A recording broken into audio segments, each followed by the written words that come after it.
wannan abu ne a fili, duk da sannan da ya kama mutum azzalimi ne bai san doka ba ko kuma ya sani ya take, saboda haka ya kamata a hukunta shi kowai. Ya kamata jama'a su tsaya akan haƙƙin su kan wanda ya ba kowa cin hanci, domin na kula abin kamar ya buɗe ta hanya ne na wata hada-hada da wani abu na karɓe-karɓe. Gwamnatin jihar Kano ta ƙarshen ofishin kwamishinan shari'a ta faɗa cewa goyo ta hana na private ba, goyo ta hana na commercial na acaɓa ke.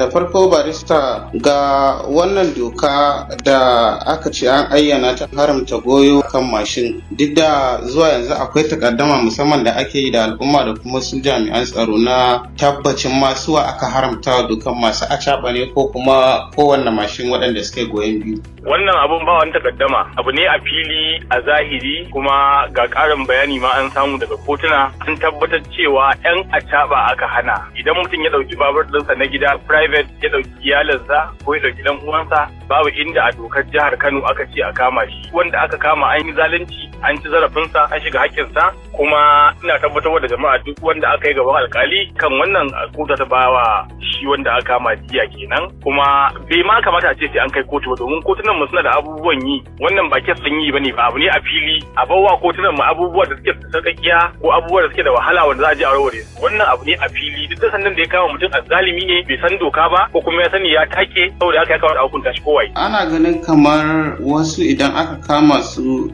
kamar dama ce da 'yan sandan suka samu wanda suke karɓar kuɗaɗe, wanda a gefe guda za mu ga 'yan sandan suna hulan irin waɗannan mashina da aka tare shi a ofisoshin 'yan sanda. Kamar me ya kamata mutum kenan ya idan aka kama shi? Shi ne muka faɗa, idan ɗan sanda ya shiga cikin haƙƙin mutane, ɗan sanda bai karfin doka ba, ɗan sanda ya kamata a kai shi gaba. Amma abin da nake cewa shi ne, wannan wani kes ne mai saukin gaske, abu ne a fili, bai kamata ya zama cewa wani ɗan sanda ya bari ma a kai shi kotu akan wannan ba, domin an faɗa a fili, duk masana hatta kwamishinan shari'a na jihar Kano ya faɗa cewa a taɓa aka hana. Idan mutum ba ɗan a taɓa ba ne, ka ɗauko iyalinka ko ka ɗauko wata tsohuwarka ko ƙanwarka ko wani ɗan uwanka, gashi na an faɗa da zama da ranar ya bugun waya ce an kama mutane har da mata ba mutum ya dauko wata yan uwarsa a babur ko na abu saboda larura kuma yana kama mutane, wannan ba daidai bane, kuma abin nan a fili yake. To ya kamata lalle a fito ai, kuma ina kira ga gwamnatin jihar Kano ita kanta,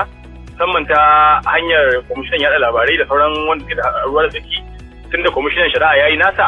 su fito su ƙara jawabin nan, domin 'ya'yan jihar Kano ake kamawa. To wannan abubuwan da ake shiga haƙƙin jama'a ne, ya kamata idan za a aikin nan a yi shi akan daidai, kuma ya zama cewa 'yan acaɓa da suke hawa kan wannan babura masu ƙarfi wanda ake ganin sa da barazanar tsaro su ake kamawa. Amma dan mutum ya hau roba ko babur ɗinsa mai caji ya ɗauki abokinsa, wannan bai kamata a ce wannan abin ya zama takaddama ba ne. Mu da kanmu da muke da ba lokaci ga mu da mu taɓa ganganu akan wannan abubuwan ba, saboda akwai abubuwan yi da suka fi wannan muhimmanci. Kenan to barista, waɗanda aka kama zuwa yanzu ake so a gurfanar da su kotu, me ake tsammani? Duk wanda aka gurfanar a kotu akan wannan an zalunce shi na ɗaya kenan, kuma ina kyautar zaton ba alƙalin da za a kama shi a gaban wannan kotu kuma ya zama shi wanda aka gurfanar din ya musa laifin kuma ya zama a ƙarshe a same shi da laifi, domin kamar yadda muka faɗa in dai mutum ba a taɓa yake yi ba to ba zai zama ya yi laifi ba. Amma akwai wani abu da ke faruwa, sau tari mutane ba sa son bin doguwa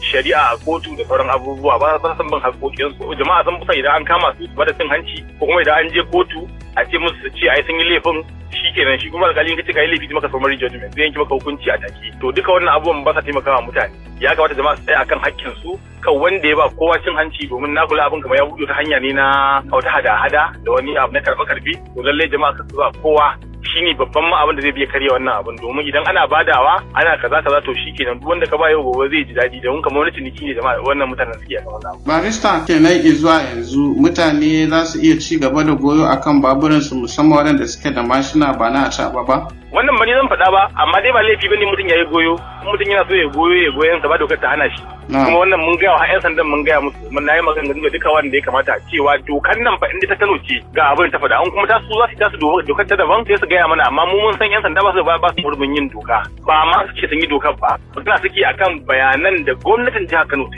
Gwamnatin jihar Kano ta ƙarshen ofishin kwamishinan shari'a ta faɗa cewa goyo ta hana na private ba, goyo ta hana na commercial na acaɓa ke. To muna godiya kwarai da gaske barista.